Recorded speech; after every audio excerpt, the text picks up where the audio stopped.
Friends, welcome back to my channel. Computer embroidering అండి.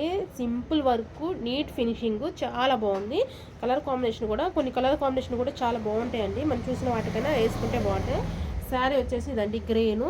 నేను శారీలో వచ్చిన బ్లౌజ్కి వేసాను. శారీ గ్రీను ప్లస్ బ్లౌజ్ వచ్చేసి రెడ్ వచ్చింది. ఈ బార్డర్ వచ్చిందండి. బార్డర్ కూడా అట్లాగే ఉంచా.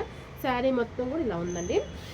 క్రాపర్ అండ్ గ్రీన్తో కలర్తో రెండు కలర్స్తో కలిపి పెట్టాను వర్క్. ఓకే, శారీ ఇది కదా, బ్లౌజ్ ఇవ్వండి. సింపుల్ వర్క్ అండి, సింపుల్ వర్క్ కానీ మనకు చూడడానికి మంచి లుక్ ఉంటుంది చూడండి. ఓకే, బ్లౌజ్ అండి గ్రీను. నేను ఈ బార్డర్ వచ్చేసి ఇట్లాగే ఉంచేసానండి. బార్డర్ పైన జస్ట్ వర్క్ వేసేసి ఈ లైన్ వేసేసి బూటీస్ యాడ్ చేశాను. బ్యాక్ మొత్తం కూడా ఓకే, బ్యాక్ మొత్తం కూడా ఇట్లా ఉంది. ఫ్రంట్ వచ్చేసి వన్ సైడ్ డిజైన్ వస్తుంది. చాలా బాగుందండి. ఫోటోలో వీడియోలో కన్నా ఇంకా రియల్గా అయితే చాలా బాగుంది. అసలు మిస్ అవ్వద్దు. డిజైన్ వచ్చేసి చూడండి ఎంత బాగుంది. నెక్స్ట్ టైం మాత్రం ఒక లైక్ చేయండి.